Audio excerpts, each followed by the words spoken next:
Okay, good morning, everyone. It's just a couple of minutes past 1500 UTC, so let's make a start of the discussion today. Just as a bit of preamble, the session will be recorded, and that way we'll be able to share the discussion at a later date via the UR website. So welcome to community session number 38. This is the Catching Fire session, Evolving Wildfire Response for Catastrophic Events as part of Understanding Risk 2020. We're very glad that you're able to join us for this discussion today, and we're looking forward to sharing some insights and partnerships that we have with you. So for this moderated panel discussion, I'm going to quickly introduce our panelists. We're very pleased that they're able to join us. We have people from really all over the world, and which is quite unique in terms of the discussion for addressing wildfire. So let's speak. I'll ask the panelists that when I mention your name, if you wouldn't mind just kind of waving your hand so that the participants know who, in fact, that you are. We will start with Benjamin Fisher. All right, so Benjamin is a disaster risk reduction specialist from Switzerland. He graduated from his master's studies in geography at the University of Bern in 2014. And before that, he worked in two different private companies in Switzerland as a program officer and advisor. His professional experience, his kind of primary background is in the fields of multi-hazard and risk assessment, GIS, activities related to prevention and preparedness. He's worked in hydrology, hydraulic engineering, and process modeling. And he became a member of the expert group in disaster risk reduction with Swiss Humanitarian Aid back in the summer of 2019. In July of this year, he started a new assignment as a program officer for disaster risk reduction with Swiss Humanitarian Aid in Lima, and that's where he manages that portfolio, including rapid response projects in Peru, Bolivia, and Ecuador. And so I think very pertinent to this conversation, Benny was also the Bolivian government kind of lead for supporting the Swiss government lead for supporting the Bolivian government in the wildfire season. Next, we have Kim Connors. Kim, you can just give us a bit of a wave. Okay. So just by way of a bit of introduction, Kim is the executive director of the Canadian Interagency Forest Fire Center. He has about 35 or more years of experience in wildfire management across a whole lot of aspects of that particular portfolio. He's gained valuable operational skills and strategic insight across his career. He's led several provincial wildfire programs across Canada before accepting his current role as the executive director of CIFC, or the Canadian Interagency Forest Fire Center. While in this role, he ensures his team provides prevention, mitigation, and preparedness advice to Canada's 14 different wildfire management programs, and provides timely and effective cross-jurisdictional resource sharing during wildfire response. And that is a topic we'll be discovering and discussing a little bit more today. Kim is also an active participant with the Global Fire Monitoring Center and the UNDRR's Wildland Fire Advisory Group, the International Fire Aviation Working Group, as well as the International Liaison Committee for the Global Wildland Fire Conference Series. And Kim, maybe you find a couple of hours to sleep a day as well. Next, we have Ewan Ferguson joining us either very late or very early from Australia. There we are. So Ewan is the principal consultant and director of Ewan Ferguson Limited, and he's a forester and fire emergency manager with over 40 years of experience. His most recent executive roles include the recovery coordinator for the March 2018 Tatra bushfires, the recovery coordinator for the April 2017 Northern Rivers floods, as well as the special inquirer for the January 2016 Waruna bushfires. Prior to retiring from public service about 10 years ago, Ewan was the chief officer for Victoria's Fire Authority and the chief officer and CEO of the South Australian Fire Service. He is also currently the vice president for the International Association of Wildland Fire. So thank you, Ewan, for joining us. I trust you have a pot of coffee on. Mary Brown. Mary, can you give us a little wave there? There we go. So Mary is a GIS specialist at the, or maybe I should say the GIS specialist at Swiss Humanitarian Aid. Originally from Scotland, she studied for her Bachelor of Science in Geography at the University of Newcastle upon Tyne. She holds a postgraduate diploma in cartography from Glasgow University and a master's in geographical information science and systems from the University of Salzburg. Mary was really a pioneer in the transition to GIS-based agrarian data management at the Cantonal Office of Agriculture and Nature in Bern in Switzerland. That really prepared her for some of the later work that she is doing now when she joined the Swiss Federal Department of Foreign Affairs in the Crisis Management Center. Soon after doing that, she joined Swiss Humanitarian Aid, so the same organization that Benjamin works for. And there she helped establish GIS at the core of emergency response activities, and very pertinent for today's discussion, where we will talk about elements of technological innovation in wildfire. And so she's really been responsible for building out a lot of the infrastructure around that. In particular, it enabled the rapid development of WebGIS-based fire tracking tool that was used to support the Bolivian authorities in wildfire seasons, both for this year and previous years. We also hope, I know there were some connectivity issues, but I'm hopeful that Ana Maria Canute can join us as well. Ana Maria is the operational coordinator for Brazil's National Center for Prevention and Fighting of Wildfire, Prefogo. She has a degree in agronomic engineering with a specialization in geoprocessing from the University of Brasilia. She joined Prefogo in 2005 as an analyst. She's been with them for 15 years and has accumulated a massive wealth of experience in operational firefighting, incident command, and also delivering training for firefighting. Since 2009, she's also been engaged as a wildland fire investigator and promotes integrated fire management with Indigenous and rural communities. So welcome all.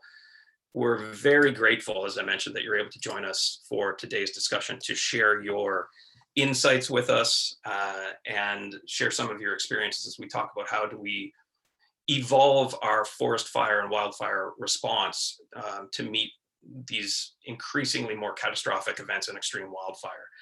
Before we dive right into the conversation, I'd like to pass this over just for a moment to my colleague Joaquin Toro.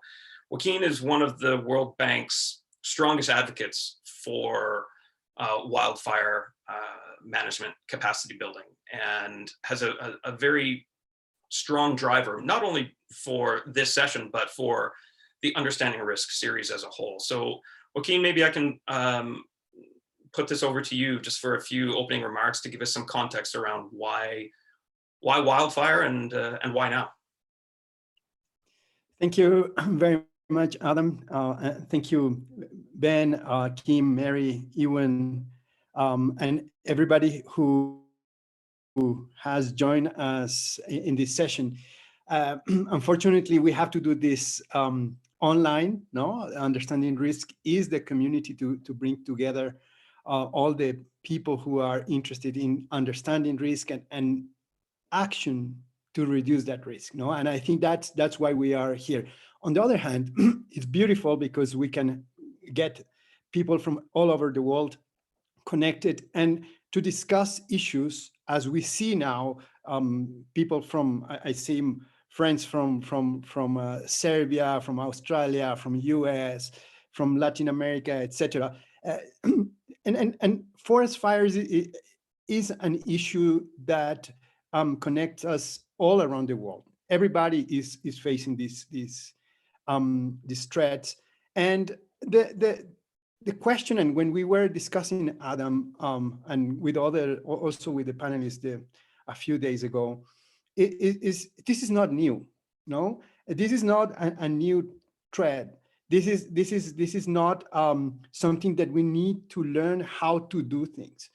The question is why these things keep repeating year after year, and technology is there, innovation is there, but somehow we were not able to learn from the different experiences and mitigate and reduce and respond more effectively to this hazard. So the idea of this panel, and I hope we can get as much as possible from our panelists, is to try to see how we can learn, but in a way that the lessons and the experiences are actionable. No, of course we're not going to solve the problem in this panel, but I think we can put some ideas on the table that as us as a bank that promotes reduction and forest fires is one of the hazards that we also are looking and promoting to governments to do more and better.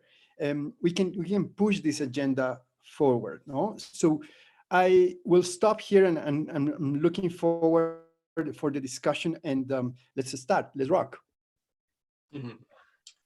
Great. Okay. So thanks, Joaquin. So let's jump into this. We have a number of questions that we're going to work through today related to various aspects of wildfire response, and in particular. And I want to just before we jump in, really contextualize this: is that there is a very clear understanding of a need for a lot of different measures to reduce the risk of wildfire. In particular, for this discussion, we're going to be focusing on the preparedness and response elements. We have time to work on a number of these other pieces in terms of prevention and how do we build communities that are more safe. The benefit of those interventions is that they're very powerful and long lasting, but they also take quite a bit of time in some cases to accrue their benefits. So what do we do in the meantime? We can't just wait and pretend that the risk isn't real while we wait for those benefits to accrue. So we look at response and preparedness as a bit of a bridge while we get there, while we work on these other longer term mechanisms that are equally important, and in some cases even more powerful. But we have to be able to do something. So we're looking in particular in this case at the preparedness and response elements as a way to act as that bridge. Of course, that bridge is particularly costly. Wildfire suppression and response activities are generally incur quite significant costs. So we want to start off with addressing that head on. And we want to really look at this question around how do we reduce those costs, in particular to make wildfire response more effective and affordable for low and middle income countries. So perhaps we can start with the first question around this, and that would be, do regional, and that can be bilateral or multilateral, do regional wildfire resource sharing mechanisms, do they position us to save more lives and limit damage, or are there inherent problems that make those kind of untenable in many areas? Now, Kim, I know from your role with Canadian Interagency Forest Fire Center, this is really core to the work that center does. So maybe I can hand this over to you to kick off the discussion on this topic. Sure, Adam, thank you very much. And I think it's important even to answer this question, to go back to what you just spoke of, is that we are focusing in on the sharing of resources and response. However, we can't disconnect it from the importance of the study of prevention and mitigation, and those community resilience steps that need to be taken within countries and regions to engage governments and people. So, but once we've done all that, and as you said, we're going to focus particularly on resource exchange or response.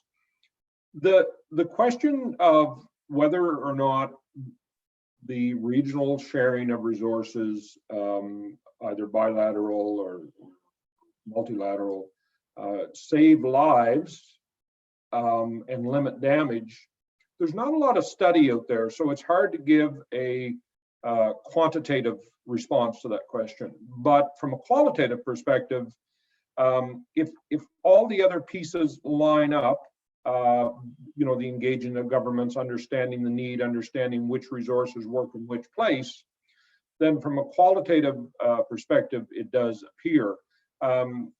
Dr. Bill de Groot from the Canadian Forest Service and Dr. Peter Moore from the UN's FAO presented a paper at the Global Wildfire Conference in Brazil last year that that talked about that very thing, and so it wasn't a deep paper, but it just on the surface, some of the work they did, they could show where multilateral agreements and resource sharing is able to reduce the damage and reduce the risk. So, but from our then, in a more micro level, from our perspective in Canada, and with our experience with our partners in the United States and Mexico and Australia and New Zealand, because we work under similar circumstances, we understand each other's programs and how we function. We have similar equipment, similar training. Therefore, we do find that the sharing of resources particularly amongst these 5 countries, is beneficial. And Canada's experience, for 40 years of exchanging resources between provinces and territories and our federal parks, we certainly, this exchange mechanism has grown in those 40 years, and it certainly seems to be a very effective way of dealing with response and suppression. Although again, I qualify that by saying that we, as well as the rest of the world, understands that response and suppression is not the end game here. We have to do things differently going forward. But in the interim, as you suggested,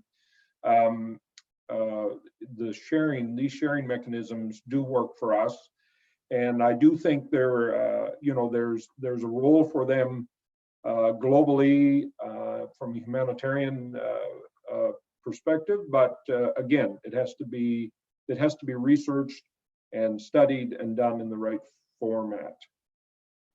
Okay, that's really helpful, Kim, and I think that raises a few points. Is that these resource sharing mechanisms and mutual aid can be a great tool, but we shouldn't view it as a panacea. There really needs to be kind of more to it than that.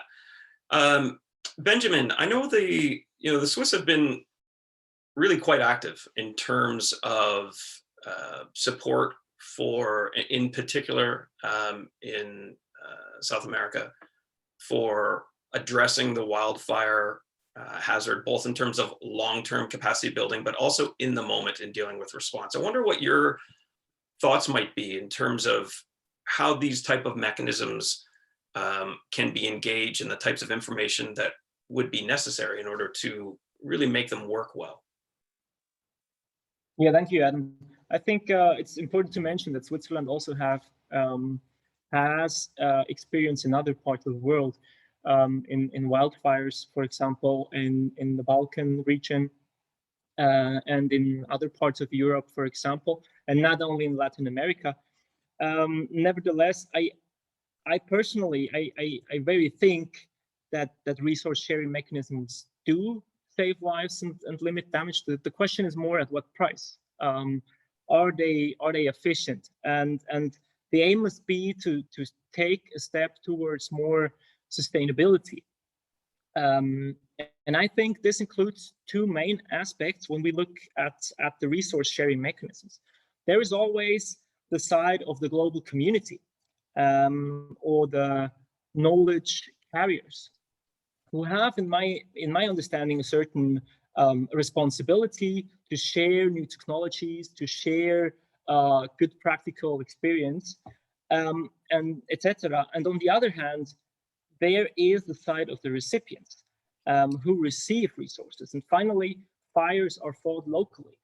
So one question is the kind of help from the global community always sustainable?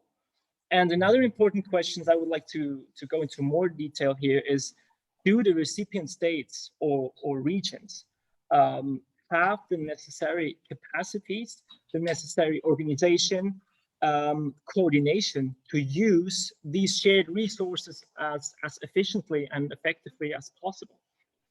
And here I see a great potential for improvement. Here we are talking about disaster risk governance, or in this specific case on wildfire risk governance, the coordination of different actors within a region, but also within a country, the strengthening of important institutions and capacity building and so on.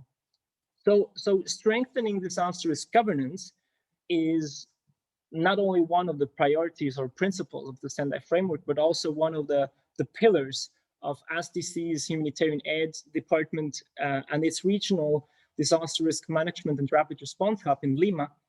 And it is nothing new.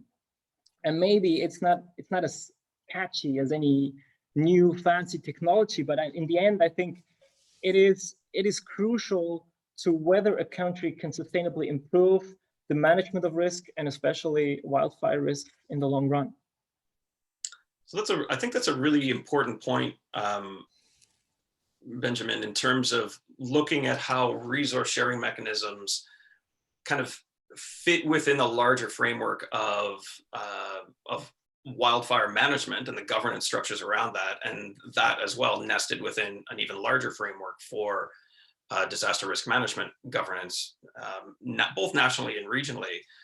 And a very important point in terms of a resource sharing mechanism shouldn't be just a way to throw resources at a problem, but maybe better viewed as a way to manage existing resources more efficiently, and that needs to be done in a way that is sustainable. So really helpful. Ewan, I'm going to ask you to weigh in quickly on this. You've been on the ground and responsible for coordinating response to bushfires in Australia, some of which have been quite severe. I'm interested in what your experiences were in actually using resource sharing mechanisms, and whether or not that made a difference operationally for you as a commander on the ground to be able to access resources from neighboring jurisdictions when you needed it.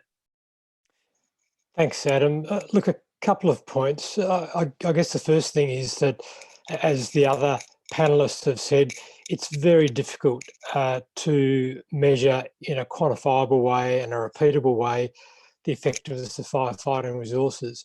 I think it's important that when we talk about response to very large and challenging wildfires, there's also a political element that comes in here, and the community, governments, and politicians will, and I don't want to get into the political side of things, but they will want to be able to demonstrate that they're doing everything they can to limit damage, to protect its citizens, and to put out these fires. So I suppose in that context, there is a measurement, and that's affected by how the community and the media react to what's happening. The other point, which hasn't been raised just yet, Australia has been part of resource sharing arrangements with New Zealand, with the United States, with Canada for many, many years. What we're finding, and this can be directly attributable to climate change, is that the distinction between the Northern Hemisphere fire season and the Southern Hemisphere fire season, which was quite marked even 5 years ago, perhaps, that's becoming less distinct.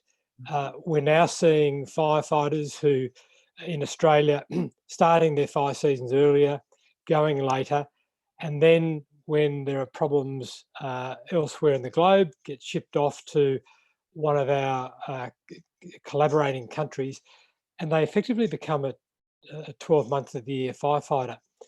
It's not yet been measured, but that must be having a longer term impact on fatigue, on mental health, and just being able to let firefighters have a bit of a downtime. So this concept of global firefighting, whilst it's terrific to see firefighters supporting other countries, it does have a number of other effects that we need to monitor in the longer term.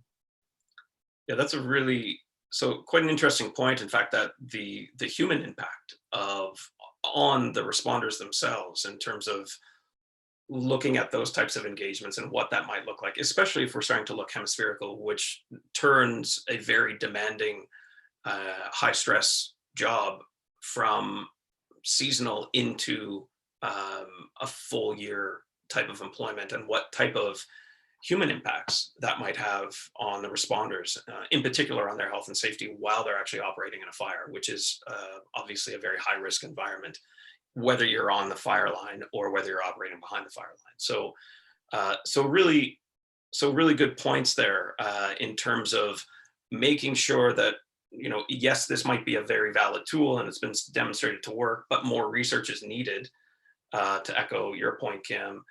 Benjamin, in terms of your element on looking at this from a governance perspective as well, and ensuring that these mechanisms are arranged and actually fit within an existing governance framework for disaster risk management, and that they're sustainable by their nature, so that they're not just one-offs. They can be a high confidence instrument for enabling better wildfire response.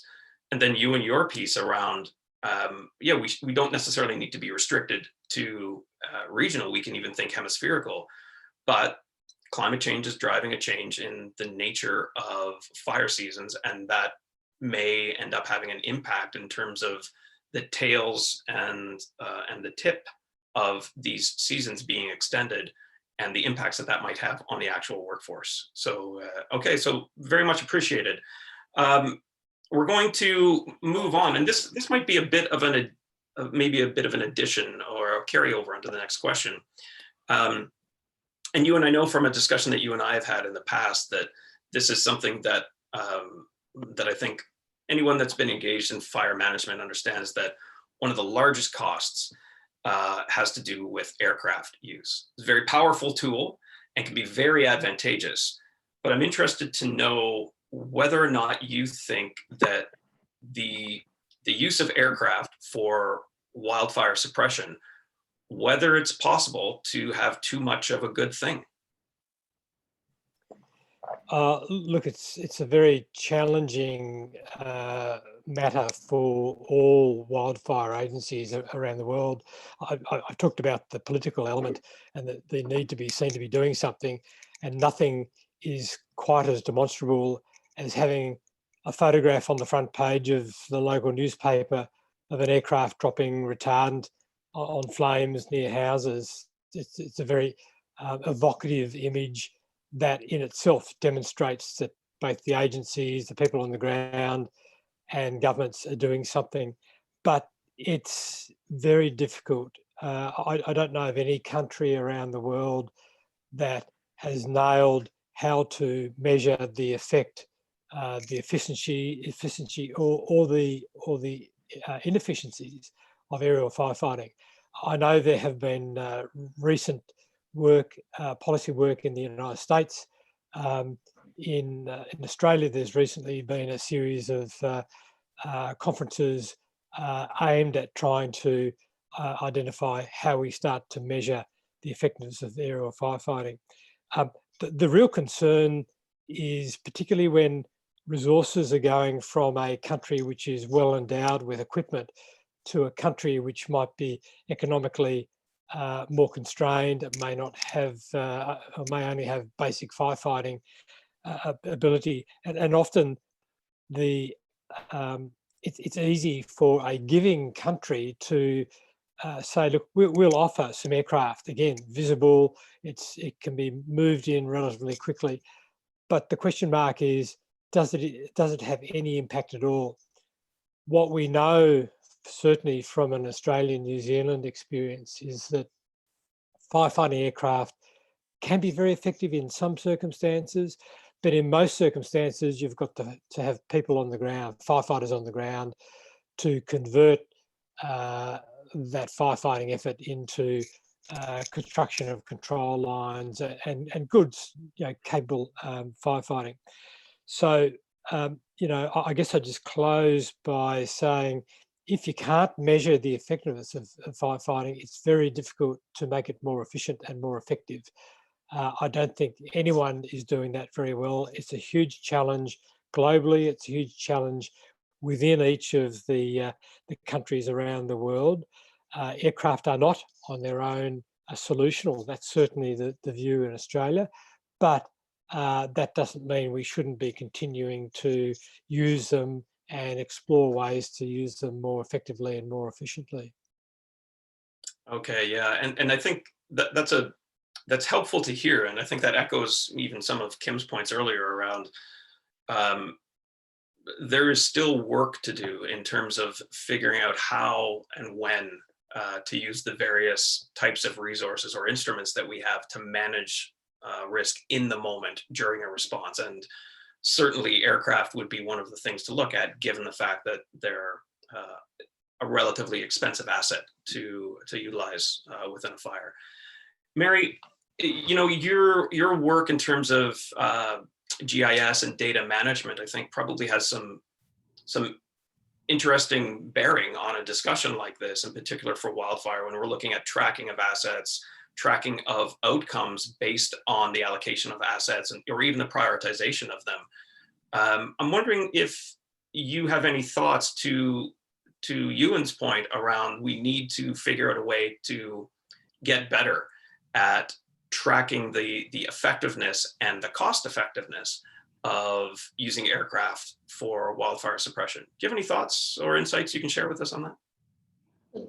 Certainly the technology is developing so fast, and the whole satellite imagery and the possibilities of machine learning and so on will help us gain knowledge which otherwise would have taken perhaps months to analyze, will become much quicker available. And I think that also the whole thing about vegetation, the moisture and all these things that one can measure from remote sensing capabilities could become significant in the whole mix, make things a little bit faster. Also in the alerting, the whole where's the problem, where are the people aspect. Right. Okay. So I think that makes sense, is that, you know, when we're looking at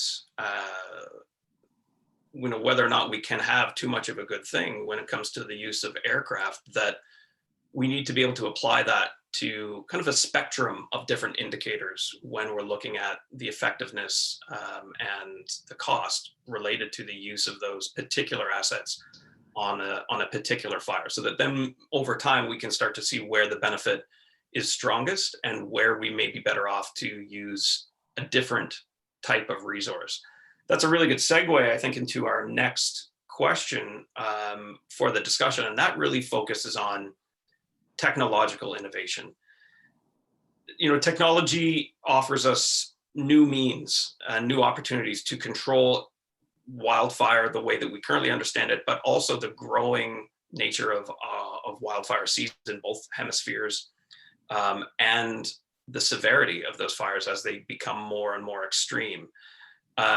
So I think some of the work that you've done, Mary, through Swiss Humanitarian Aid, in particular the work that you've done over the last couple of years with Bolivia, have been really quite helpful in demonstrating and really anchoring that, yes, we can do this. We can validate technologies, we can innovate with new technologies, or even apply existing technologies, but in new circumstances, and show that it can happen, and it doesn't necessarily take a decade to do it, that it can happen almost in real time. I think you've prepared a bit of a video, and I'd like to maybe offer the floor to you to walk us through the work that you did and that Swiss Humanitarian Aid did in collaborating with the Bolivian government in 2019 and even this year as well.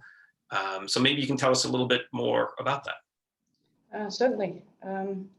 In 2019, the Bolivian authorities asked Swiss Humanitarian Aid for assistance as they battled wildfires. And as a means of introduction, I'd like to show a short film about our collaboration. Can you see it? Yeah. Yeah.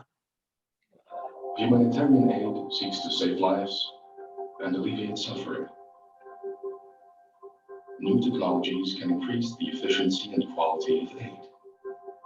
Transforming digital data into tangible information allows us to quickly analyze the situation and provides us with additional facts to determine what's needed. One One such example are the devastating forest fires that swept through the Amazon basin in 2019.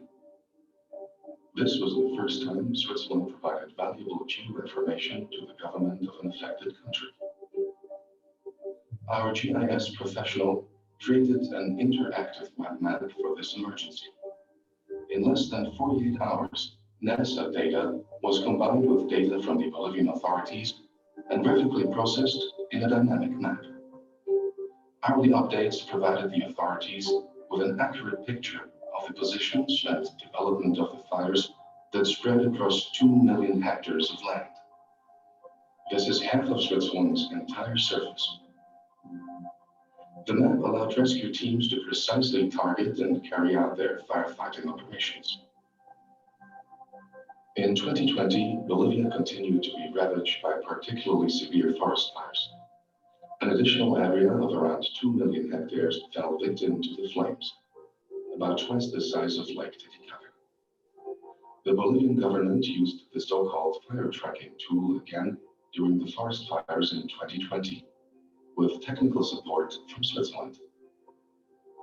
They were convinced of the benefits of this near real-time geoinformation. The tool served as an important information basis in the National Crisis Management Center. At the same time, important preparations were made for a possible institutionalization with long-term use. The example of Bolivia shows that through the targeted use of geoinformation, Switzerland's rapid response teams will be able to provide even more efficient assistance in the future. It also shows how collaboration between Swiss humanitarian aid and the national authorities of an affected country can improve crisis management during an emergency situation. At the same time, it can stimulate long-term improvements in disaster risk management.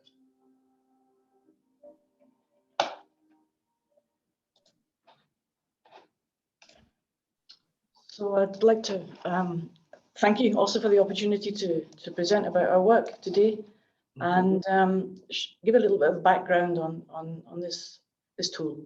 As you saw in the film, GIS was provided as a form of humanitarian aid to assist the Bolivian authorities for the first time in our history, in fact. And I'd like to give a brief background on this. Please, yeah. Typically, the request I received was for satellite imagery. The area affected, it was still being defined really, but it was east of Bolivia and it was large. It's a very dynamic situation. Following developments with satellite imagery isn't ideal, also resource intensive. So as so often, it was a Friday evening. Our national point of contact for satellite imagery is only operational on weekdays. So here we go into the weekend. My first step was to check the known resources. There are online platforms from the EU and from NASA with simple web maps of hotspot data from thermal sensors. They show up-to-date information, but with very basic symbolization. There's also a series of static one-off analysis products which are made in certain emergencies, and unfortunately, these are immediately out of date as fires obviously move, and they're of no help for ongoing firefighting operations. So it was time to improvise, to provide some assistance for the team about to deploy. And in 2017, Swiss humanitarian aid actually assisted Montenegro, Portugal, and Italy in a particularly severe season in their firefighting activities. As a result, the data source was known to me, and I used the near real-time hotspot data from the thermal sensors on NASA satellites. This is actually available online a few hours after the satellite overpass. And so after adapting the process to work for Bolivia, I produced a map showing the age of the hotspots. And the symbolization is more detailed than online products and helped understanding of how fires were moving. And the first PDF maps were augmented by the addition of data sent directly from the Bolivian authorities, their roads, tracks, localities, things that you wouldn't find elsewhere. And PDFs were sent by email 2 to 3 times a day. It was a help, but obviously not a sustainable method of solution. And thus was born the fire tracking tool you saw in the film. with a few intensive hours and days. So a little background. I provided a simple, user-friendly web app, just in a web interface, but I still need to mention the infrastructure behind the fire tracker. Having the ideal tools and infrastructure available was key to the whole processing. And although the information on hotspots is readily available for all, there were a couple of things which made the fire tracker valuable to the authorities. The tools meant I was able to integrate the most current data into the web app as soon as it became available. The inclusion of local data made a big difference. And also the tailoring of the product to suit the pilots, in particular adding a grid and coordinates, and them having the ability to print off something to take with them. And significantly, the whole system is fully automated and runs itself, except when Murphy's involved. And looking ahead, everything moves on. So combining different information sources, it brings an added value. And so we've looking at the whole meteorological aspect for fire risk forecasting. Obviously, the humidity, the temperature, the wind is significant in being able to forecast what the risk is. Also, the rapid calculation of burnt area is a common demand. And here, the power of Google Earth Engine is making a significant difference for certain organizations are using it already. Also, working with web services allows an easy integration into existing systems. You don't need a whole application to use the information. You can integrate it into your own. And I think we should seek to empower those making life-saving decisions with the best information, irrespective of their own technical knowledge and resources. And with that, many thanks for your attention, and I'll give it back to Adam. All right, thanks. Thank you, Mary. There we go. So that's great, Mary. I think it's that's really a real-time example of how we're able to, in certain circumstances, take technologies that are existing and apply them to new situations. You know, there's an old military saying that plans do not survive first contact with the enemy. And so when you're saying, and really response is just exactly that. It's time to improvise. So it's really great to be able to see that technologies can be applied in those changing circumstances. And importantly, that they're, and really I think relevant to Benny's point that he made earlier, that those things are done in such a way that they make it easy for low and middle income countries to adopt them and make them and turn them into a sustainable practice. I think there's likely lots of opportunity for other types of technological innovations to be applied. And this could be things like using bass suppression, like actually acoustic suppression technologies that like the company RSAC is starting to pursue. Some eco-foam agents that we see from companies like Fire Rain that might allow us to use fire retardant chemicals in areas that are much more ecologically sensitive, where we wouldn't have been able to use them before. UAVs for suppression and real-time high-level, like high-altitude monitoring. And exactly what you just demonstrated, which were things like satellite-based and GIS-based tracking and modeling can be really effective. But in order to make those things work, we need to find a way that we can scale them, that we can conduct the types of research that Kim had talked about, the types of resource sharing agreements and figuring out how those things work, while still kind of situating those types of works and agreements in a larger context. So with a few minutes left, I'd just like to take a few minutes to maybe check in with each of you, with Mary, Kim, Ewan, and Benny, to hear your thoughts around how do we address the wildfire hazard a little bit more comprehensively and constructively as a global community. You know, we know there's good evidence out there now in kind of research and primary literature that there are thousands of deaths, more deaths in fact from wildfire combined that it's about 4 times the annual average of all other hazards combined. And primarily that's through direct inhalation of smoke. So a lot of people are dying, and I think that shows that the research is evolving. So there's a real pressure now, a real need to do something. And as Joaquin had indicated, this isn't the first time that we've seen these things. You know, we're seeing this more and more, seasons grow, events become more severe. How do we work then better as a global community to organize to reduce the risk associated with wildfire? Ewan, I'd like to start with you. I know as Vice President for the International Association for Wildfire, you might have a helpful perspective just to kick this off. So if I can give you a quick minute just to check in and give us your thoughts about how do we make something like that work. Yeah, thanks, Adam, and I'll try and be brief. Look, I think unified action is a really good response to the challenge out there. By action, we need to have a way of converting the science and the words around wildfire response into action on the ground, and sometimes that technological lag between academia and practice is too great. We all live on one planet. It's a warming world. It's a more dangerous world. So all our fire management problems need to be shared. We need to continue to have forums such as the one we're on at the moment, communicating who's doing what, how can we work across borders to support each other, to learn, so that we don't have this divide between countries that have got great technology and great resources versus poorer countries who are looking for that sort of resource.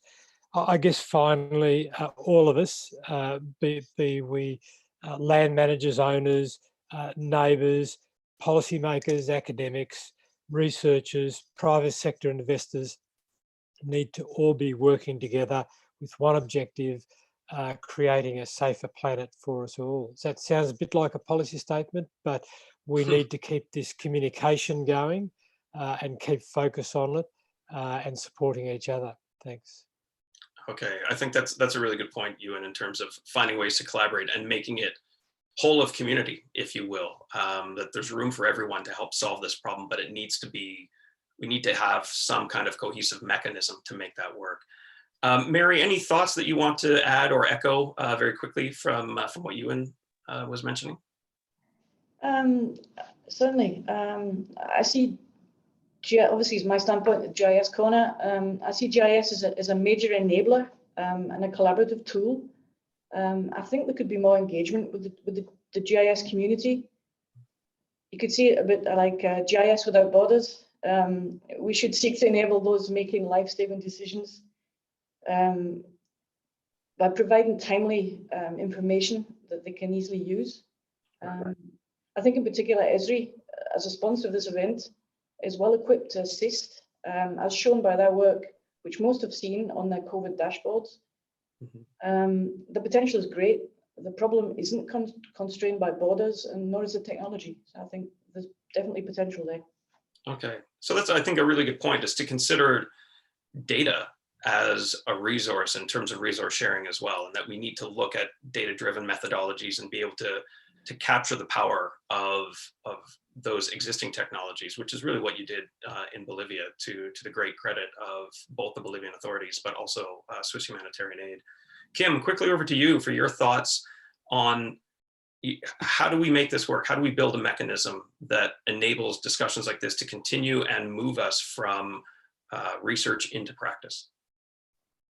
Well, just quickly, Adam, I mean, Ewan certainly hit on the points that I would stress, but and just to something that you said, I just want to emphasize that we do need to consider data as a resource, as equal to aircraft, in my opinion.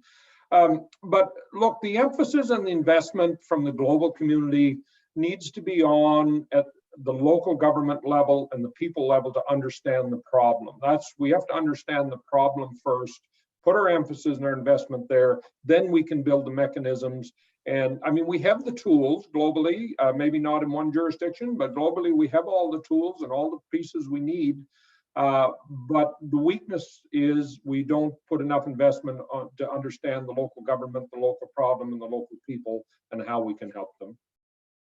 Okay, that's really helpful. Context matters, right? And that it's not an equal application of kind of a one-size-fits-all approach to wildfire management. So very good point. Benjamin, maybe I can ask you to kind of finish this off before I turn it over to Joaquin for a few quick closing comments. Your thoughts, I mean, you, from the perspective of Swiss humanitarian aid, how do we organize a facility or some form of comprehensive mechanism to address the points that we've talked about and start to scale capacity for response into lower and middle income countries?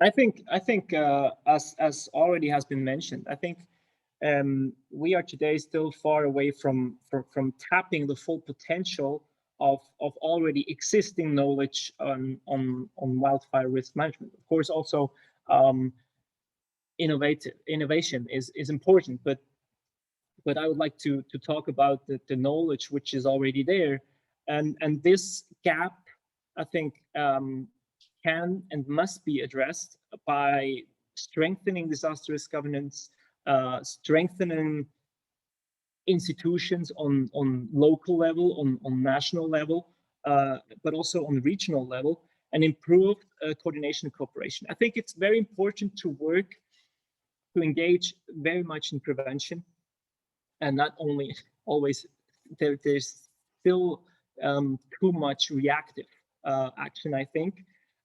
We have to keep on improving in this, and at the same time, the regional dimension which I mentioned is also a very important strategy, or it's actually a focus which we have here in the hub. We are looking at different countries with a regional focus, and the idea is also to support regional institutions and platforms where different responsibilities or responsibles for disaster risk management from different countries actually come together to share their experiences, to learn from each other, to align its DRR strategies and structures.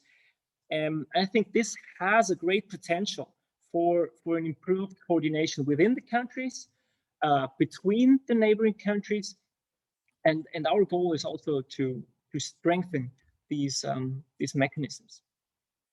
Excellent. So thanks for that, Benjamin. I think you're absolutely right that it doesn't have to be started from scratch. Maybe we have some of these mechanisms in place, and it's simply a matter of building them out, capacitating them further, and making sure that they're situated within the larger construct of disaster risk management governance. So thank you to our panelists. I'm going to just quickly turn it over to you, Joaquin, just to quickly give us some summary thoughts and to close out the session. Yes, thank you very much, everybody. I was just taking notes, and as I said, I don't think we're going to solve anything here. In fact, I have so many questions. I have more questions than what I started, but I think this is important and great, because as we are starting to questioning and getting these questions, we can somehow start addressing the problem. And I think this is what understanding risk is. Now, if you don't know the problem or the question you want to answer, how you're going to do it. So in fact, I think I will start from the last thoughts, and I think it's important to see how we go from global to local. No, I think that I think it was Ben who mentioned that, and others also, that the forest fires are fought on the ground, no, very local. But there's a huge knowledge at the global level, but we cannot go from the global to the local, no. And I think that aspect of strengthening all these links with the regional centers or the regional institutions, countries, institutions, subnational and local, and strengthen that will really help us to get where we want to get. Also, we are looking at several different tools to forest fire combat. No, and I think we talk about the airplanes, we talk about the GIS, we talk about technology, but data is so important. And the highlight is that data as a resource, but how we make it available and sustainable to the user. I think that's a question I have, and still think that many countries are using innovation, but at the same time, it becomes an issue of governance, no? Because once the government moves, comes another government, and everything needs to be rebuilt. So then it becomes not only a forest fire issue, but it's a disaster risk management. So how we help this governance, no? How we help the institutionalization of these strategies and tools and plans. And we know that this is not a firefighting issue, is a sustainable issue. No, it's sustainability and its development. So I think that's a very important link with what others were mentioning. It's not just the response, but it's also the preparedness and the mitigation. But of course, we know that next year or even this year, we will have other fires and we need to respond, but how we respond more efficiently and effective. The other thing I wanted to mention is, as we have all these global experiences, and I'm really glad to see, Kim and Ewan and Mary from so different backgrounds. Unfortunately, we didn't have Anna Maria to see how that really gets into the ground, no? How I use these technologies. But how can, in all of this, how can we help the planning of the emergency response? Because this is also part of risk mitigation and preparedness. Planning when we don't have the fires burning us is something I think that will help us also to put the innovations and the systems in place before we have to improvise. Improvisation sometimes is good. We saw that experience with Mary, but in Bolivia. But why we cannot just plan for it in other places? Is it an issue of resources, financial resources, technology, human resources? What is that? And finally, I would like to say that this issue of multilateral agreements definitely is something that we need to take more advantage of. And I think Kim and Ewan had this experience that and told us a little bit of it. But I want to connect also what Ben has said, how we really get into the local. When we saw the fires in Bolivia, and I will summarize all of this on that event. We saw a lot of cooperation. Yes, we saw about the use of technology.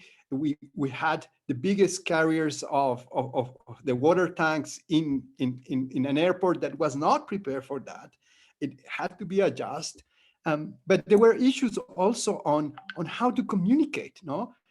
The guys spoke English, but it was not maybe as good as my English or the Russian English or the Brazilian English, and they were not being able to communicate. So these things are on the global multilateral agreements, I think there are many issues that we can plan and use better these institutions or these approaches. But I really believe that planning and preparing for the emergencies is something that we are not doing. We are being really firefighters, no? We're just fighting the fire when it comes. So I think this kind of forums and the experience that this panel has can really make us to think another question, no? How do we make this happen in the future? Because the fires are coming, and that's something that we know. We don't know when exactly, but they are going to come. And then are we prepared for that for the next season? Yeah, so lots of questions. Always a good panel when you leave with more questions than you have answers, I think. It's slightly past our time now. We appreciate your patience. Thank you to all those who joined us. In particular, thank you to Mary, Kim, Ewan, Benjamin for your time in sharing your insights and experience. This has been recorded, so if anyone does want to reach out to us with any follow-up questions, please feel free to do so. We're happy to engage with you on this. We hope you have a wonderful rest of UR 2020. And again, thanks for joining us today. At this point, I'll close the session. And again, thank you very much.